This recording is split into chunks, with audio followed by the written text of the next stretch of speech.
Assalamualaikum warahmatullahi wabarakatuh. Setelah beberapa minggu tidak bertemu, kita bisa melanjutkan materi lagi pada kesempatan kali ini. Alhamdulillahirabbil alamin. Masih dengan saya, Bunda Anitia, guru kimia MAN 1 Medan.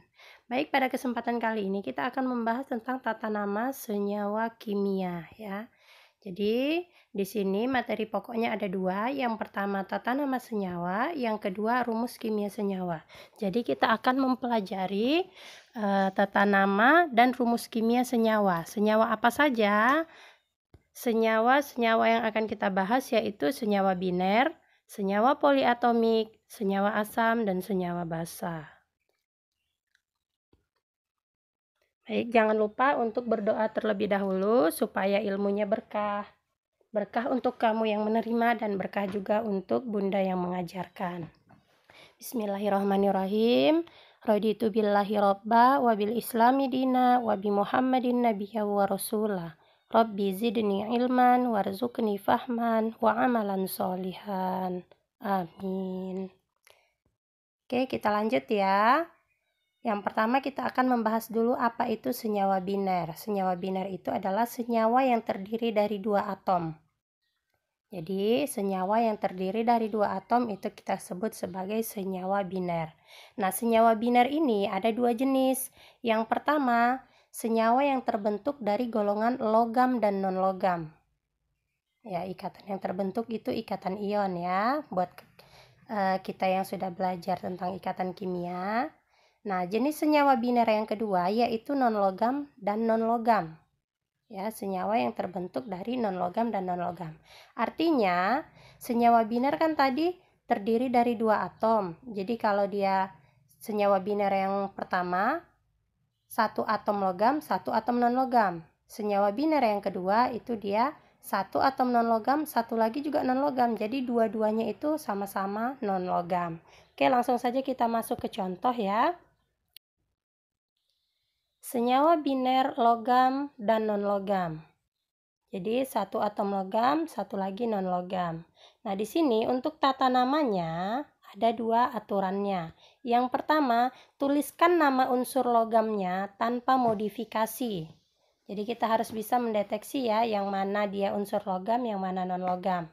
Kita sudah pelajari dari tabel periodik itu yang mana saja yang termasuk golongan logam dan yang mana yang non-logam. Oke, jadi langkah pertama, tuliskan nama unsur logamnya tanpa modifikasi. Lalu langkah kedua apa Bunda? Langkah yang kedua yaitu tuliskan nama unsur non-logam ditambah akhiran ida. Tambah akhiran ida. Langsung saja kita masuk ke contoh.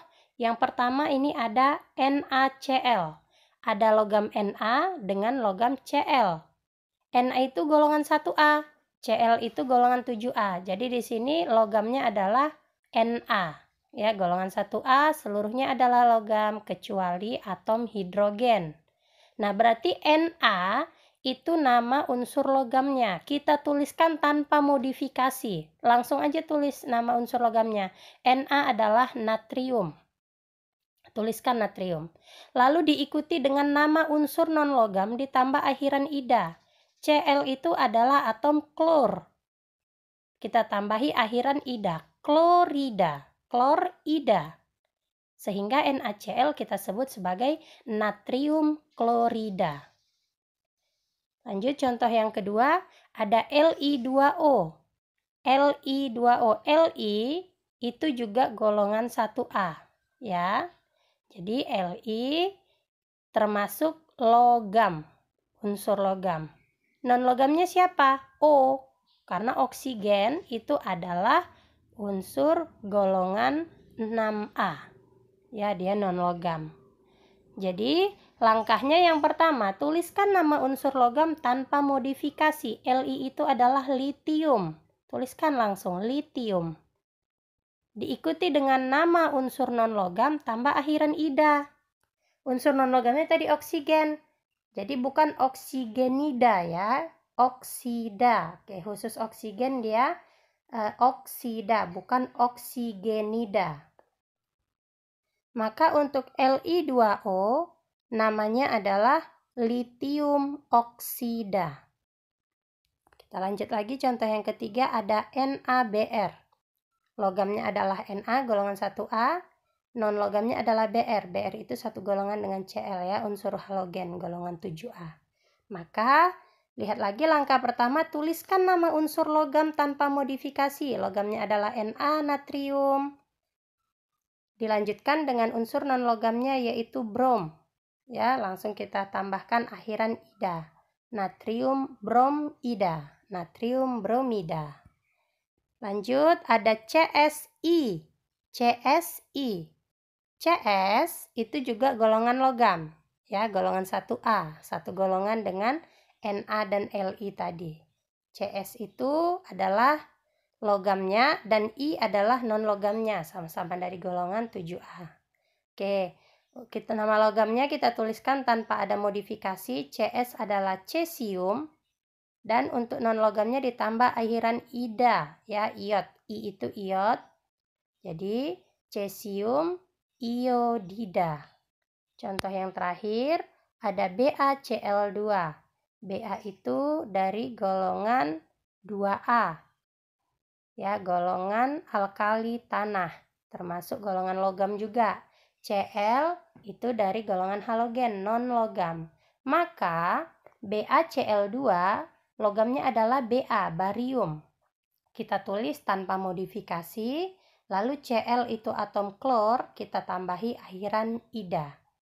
Sehingga BaCl2 adalah barium klorida. Oke, silahkan diulang lagi kalau masih belum jelas ya. Kalau sudah jelas, bisa lanjut ke slide berikutnya. Di sini yang berikutnya adalah pembahasan senyawa biner, logam dan non-logam, masih sama dengan yang tadi ya. Dia terdiri dari logam dan non-logam. Tapi logamnya ini memiliki biloks lebih dari satu jenis. Ya, ini terbentuk dari senyawa logam dan non-logam sama seperti tadi. Hanya saja di sini kita bahas logamnya itu memiliki biloks lebih dari satu jenis. Memangnya ada Bunda? Ada. Ya, dia rata-rata berasal dari unsur transisi. Ya, biloksnya itu lebih dari satu jenis. Kalau dia yang berada di golongan utama, itu biloksnya hanya satu jenis aja. Sesuai dengan letak unsur tersebut pada golongan berapa. Nah, langsung aja kita masuk ke contoh ya. Ini secara yupak itu berarti penamaan secara resmi, secara internasional yang sudah disepakati bersama oleh ilmuwan kimia dunia ya. Jadi ini pemberian namanya yang resmi. Nah, bagaimana aturannya? Yang pertama, tuliskan nama unsur logam lalu ditambahi besarnya biloks ya, di dalam kurung. Besarnya biloks itu di dalam kurung dengan angka Romawi. Jadi tuliskan nama unsur logamnya, lalu besar biloksnya dalam angka Romawi di dalam tanda kurung. Selanjutnya, tuliskan unsur non-logamnya, nama unsur non-logam ditambah akhiran ida. Sama seperti yang tadi, yang awal, hanya saja ini bedanya kita tuliskan dia besar biloksnya, karena biloksnya itu tidak hanya satu. Ya, bagaimana contohnya? Langsung saja kita masuk ke contoh ya, supaya lebih mudah dipahami. Ini dia. Bisa dilihat di situ unsur Cr, krom, ya, unsur krom, itu biloksnya ada yang positif 2, ada yang positif 3, ya, kromiumnya.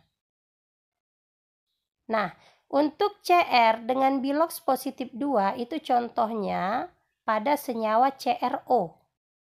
Kok bisa positif 2 Bunda? Perhatikan CrO. Biloks O adalah minus 2. Kita sudah belajar ya tentang bilangan oksidasi. Bilangan oksidasi atom O adalah negatif 2. Maka Cr-nya di situ positif 2. Untuk tata nama senyawanya, berarti logamnya adalah Cr, kan non-logamnya oksigen. Cr itu kromium. Tuliskan kromium. Lalu di dalam tanda kurung itu angka Romawi menunjukkan biloksnya. kromium 2 oksida. Itu berarti di sini kromiumnya itu Cr-nya memiliki biloks positif 2. Ingat ya, di sini untuk atom logam, unsur-unsur logam biloksnya itu pasti positif. Oke, lanjut lagi untuk Cr dengan biloks positif 3. Contohnya ada pada senyawa CrCl3. Tata namanya Cr tetap ditulis kromium dalam kurung positif 3. Kenapa positif 3, Bunda? Karena biloksnya positif 3. Perhatikan untuk Cl, klor, itu biloksnya adalah negatif 1. Ada 3 klor di situ, berarti negatif 3. Supaya menjadi netral, maka Cr itu harus positif 3. Nah, maka penamaannya kromium 3 klorida. Jadi yang di dalam kurung yang dituliskan dengan angka Romawi itu menunjukkan biloks unsur logamnya, ya. Menunjukkan biloks unsur logamnya. Ada kromium, ada klorida. Logamnya adalah kromium. Berarti biloks kromium di situ adalah positif 3. Kenapa harus dituliskan? Karena kromium biloksnya lebih dari satu jenis. Ada positif 2, ada positif 3. Begitu juga dengan Fe. Fe itu adalah besi atau ferum ya. Jadi besi ini ada positif 2 biloksnya, ada juga positif 3. Jadi itu untuk tata namanya dituliskan dalam tanda kurung dengan angka Romawi. Contoh senyawanya FeS ya, FeS. Pada FeS itu S adalah sulfur. Sulfur sama seperti oksigen tadi, bukan menjadi oksigenida, tapi jadi oksida. Sulfur juga bukan menjadi sulfurida, tapi jadi sulfida ya, ditambah akhiran ida.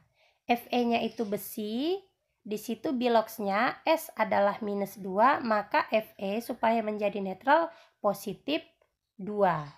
Jadi namanya besi 2 sulfida. Besi 2 sulfida. Ya. Untuk FeF3, F itu dari golongan 7A, golongan halogen, biloksnya minus 1 sama dengan golongan halogen yang lain ya. Jadi ada 3 unsur F. Berarti total biloksnya minus 3. Ya, minus 1 kali 3 minus 3. Supaya menjadi netral, maka Fe pada FeF3 biloksnya adalah positif 3. Sehingga tata namanya menjadi besi 3 fluorida. Jadi besi 3 fluorida. Sama ya, unsur non-logamnya tetap ditambahi akhiran ida. Oke, ini tata nama secara IUPAC, secara resmi, secara internasional. Ada juga penamaan secara tradisional, ya. Secara tradisional bagaimana aturannya, Bunda? Aturannya yang pertama, unsur logam diakhiri dengan huruf O untuk yang biloksnya kecil. Huruf I diakhiri dengan huruf I untuk yang biloksnya besar.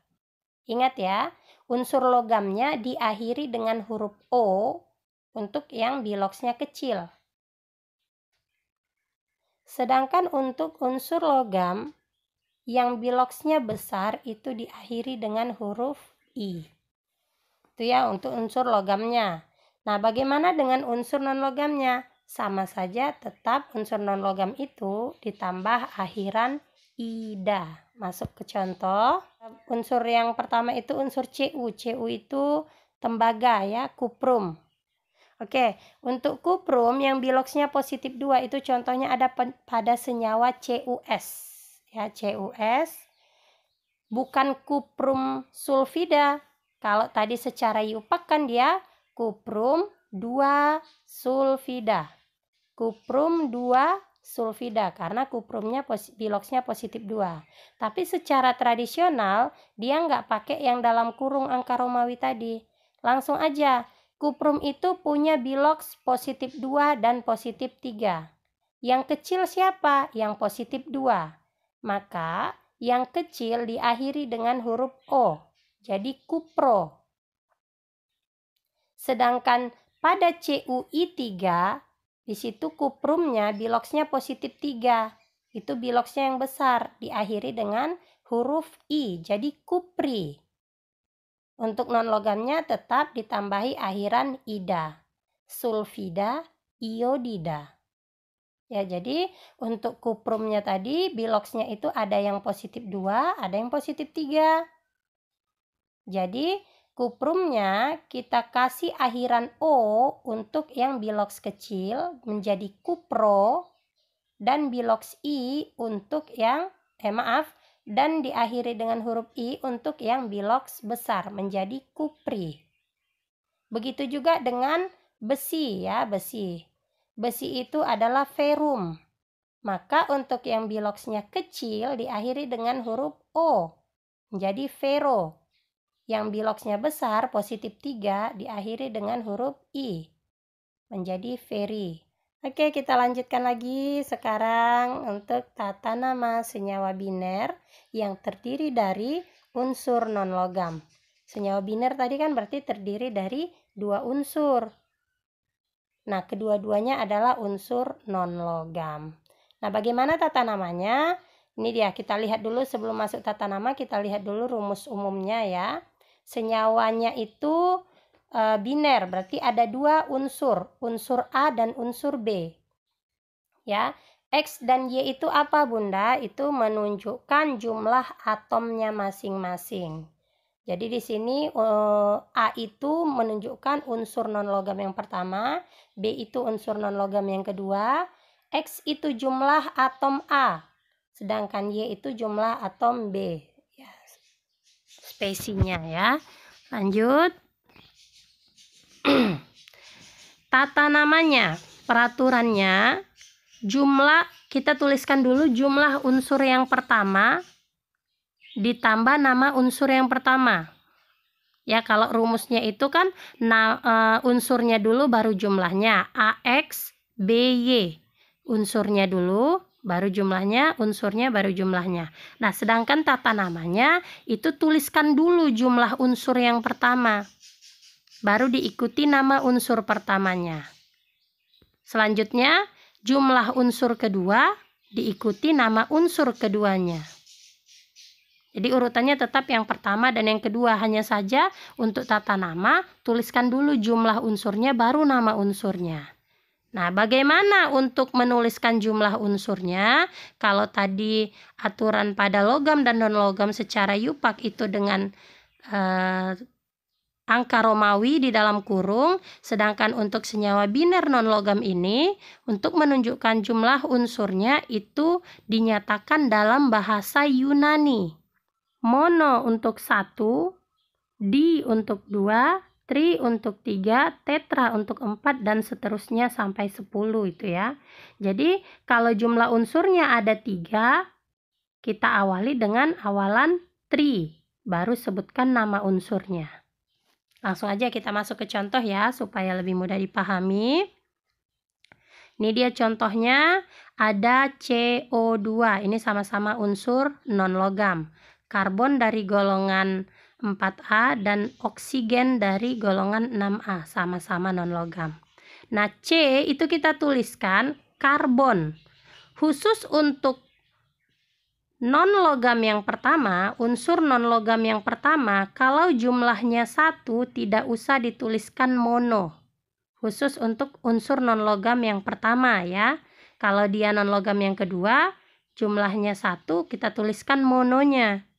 Tapi untuk unsur non-logam yang pertama, kalau 1 tidak usah dituliskan mono. Kalau 2, Bunda, kalau 2 dituliskan. Nah, oke, lanjut ya. C itu karbon, kita tuliskan karbon. Terus ada O. Tetap ya, yang terakhir itu dikasih akhiran ida. Jadi karbon oksida. Ada berapa O-nya? Ada 2. Kan tadi jumlah unsurnya lalu diikuti nama unsur. Tapi karena yang pertama si karbon itu jumlahnya 1, maka mononya tidak usah ditulis karena dia non-logam yang pertama. Jadi karbon aja. Terus unsur yang kedua tuliskan dulu jumlahnya, baru namanya. Jumlahnya ada berapa? 2. Ya. 2 itu diawali dengan di. Jadi namanya karbon dioksida. Ya, karbon dioksida. Lanjut lagi contoh berikutnya. Ada N2O3. Perhatikan, tuliskan dulu jumlahnya. Ya, unsur yang pertama, jumlah unsur yang pertama itu ada 2. N-nya ada 2, berarti di. Terus apa nama unsurnya? Nitrogen, berarti dinitrogen. Terus unsur yang kedua ada berapa? Ada 3, berarti tri. Apa nama unsurnya? Oksigen. Tambahi dengan akhiran ida. Jadi dinitrogen trioksida, bukan trioksigenida ya. Khusus oksigen tadi dengan sulfur dia tidak dituliskan secara penuh namanya. Jadi dinitrogen trioksida. Lanjut lagi contoh berikutnya, ini ada C dan O. Ini jumlah unsur pertama dan unsur kedua sama-sama 1. Karbonnya 1, oksigennya 1. Nah, untuk atom yang pertama, kalau jumlahnya 1 tidak usah dituliskan mononya. Jadi, karbon. Tapi untuk unsur yang kedua, ya unsur non-logam yang kedua, kalaupun 1 itu tetap dituliskan mononya. Sehingga nama unsur CO adalah karbon monoksida. Loh Bunda, bukan monooksida. Ya, monoksida, bukan monooksida. Oke, lanjut contoh yang terakhir. Di sini ada Cl2O3. Lihat, Cl di sini jumlahnya 2. Jadi jumlahnya dulu di. Terus nama atomnya klorin ya. Diklorin. Unsur yang kedua jumlahnya ada 3. Kasih awalan tri. Lalu lihat nama unsurnya apa? Oksigen. Kasih akhiran ida. Diklorin trioksida. Oke, mudah-mudahan contohnya udah cukup ya untuk memahami materi ini. Tata nama senyawa unsur non-logam dengan non-logam. Oke, kita lanjut lagi. Yang berikutnya yaitu tata nama senyawa poliatomik. Untuk senyawa poliatomik kemarin Bunda udah kasih penugasan ke kamu ya. Senyawa poliatomik itu adalah senyawa yang dibentuk dari ion-ion poliatomik. Poli itu banyak. Atomik berarti banyak atom. Di sini banyak berarti lebih dari 2 atom ya. Jadi ion poliatomik ini tergabung lebih dari 2 atom yang membentuk ikatan kovalen. Nah, contohnya apa saja? Ini ada beberapa contoh untuk senyawa poliatomik. Yang pastinya yang kemarin kalian kerjakan, yang sudah Bunda kasih penugasan itu lebih banyak lagi ya. Bisa lebih dipahami lagi, sering-sering dibaca supaya lebih familiar. Lanjut, yang berikutnya yaitu senyawa asam. Ya, untuk tata nama senyawa asam, di sini asam itu pengertiannya adalah senyawa gabungan hidrogen dengan atom-atom non-logam lainnya. Jadi, kalau ada atom hidrogen bergabung dengan atom non-logam lainnya, maka itu termasuk senyawa asam. Bagaimana tata namanya? Untuk tata nama senyawa asam itu menggunakan awalan kata-kata asam ya, yang ditujukan untuk atom hidrogennya. Lalu diikuti dengan nama pasangannya. Jangan lupa tetap diakhiri dengan kata ida ya. Jadi untuk atom H-nya itu kita awali dengan kata asam ya, penunjuk untuk atom hidrogennya, lalu diikuti nama pasangannya. Jangan lupa tambahi akhiran ida. Contohnya Bunda, ini dia. HF, H-nya itu asam, F-nya itu adalah fluor, berarti asam fluor, tambahi ida. Asam fluorida. Kalau HCl itu adalah asam klorida. HBr asam bromida. HI iod berarti asam iodida. H2S, berarti asam sulfida. Loh Bunda, itu hidrogennya ada 2, ya nggak apa-apa ya. Untuk tata namanya memang seperti itu untuk asam. Jadi kita di sini tidak perlu menambahkan menjadi dihidrogen atau diasam gitu, nggak usah ya. Khusus untuk yang senyawa asam yang ada atom H dalam senyawanya ya di awal. Oke, kita lanjut yang terakhir, tata nama senyawa basa. Senyawa basa adalah senyawa yang menghasilkan ion hidroksida. Hidroksida itu OH- ya, ketika dia dilarutkan di dalam air. Jadi senyawa basa itu yang ada OH-OH-nya. Bagaimana tata namanya?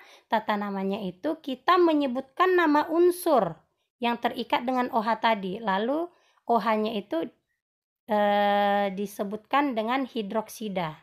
Jadi nanti sebutkan dulu nama unsurnya yang terikat dengan OH tadi apa, lalu diakhiri dengan kata hidroksida. Hidroksida itu penunjuk untuk OH-nya. Masuk ke contoh langsung, di sini ada KOH. Karena ada OH-nya berarti ini senyawa basa. Tata namanya sebutkan dulu. Di situ unsur yang terikat dengan OH apa? K. K itu adalah kalium, berarti kalium hidroksida. Kalau NaOH, Na-nya natrium, NaOH natrium hidroksida. Loh Bunda, ini bukannya tadi senyawa logam dengan non logam? Ini kan udah 3, bukan biner lagi. Ya, jadi tidak bisa ikut aturan yang senyawa biner tadi. Ada unsur K, kalium, oksigen, dan hidrogen. Jadi ini udah masuk ke tata nama senyawa basa, OH ya. Begitu juga dengan MgOH 2 kali, magnesium hidroksida. Itu OH-nya ada 2 Bunda, nggak perlu dikasih awalan di, menjadi magnesium dihidroksida, tidak perlu ya. Jadi magnesium hidroksida. Nah, untuk spesi 2, angka 2 setelah tanda kurung OH itu menunjukkan biloks dari unsur yang terikat dengan OH itu. Perhatikan ya, MgOH 2 kali itu berarti ada 2, menunjukkan bahwa biloks Mg adalah positif 2. Untuk aluminium hidroksida AlOH 3 kali, di situ spesi OH-nya adalah 3. Itu menunjukkan bahwa biloks Al adalah positif 3. Oke, kita sudah pelajari tata nama senyawa biner, poliatomik, asam, dan basa ya. Alhamdulillah materi sudah selesai. Terima kasih atas perhatiannya, terima kasih atas waktunya sudah menyimak materi ini. Semoga ilmunya berkah dan bermanfaat. Jangan lupa di-share ke teman-teman yang lain ya, supaya lebih bermanfaat lagi ke banyak orang. Terima kasih.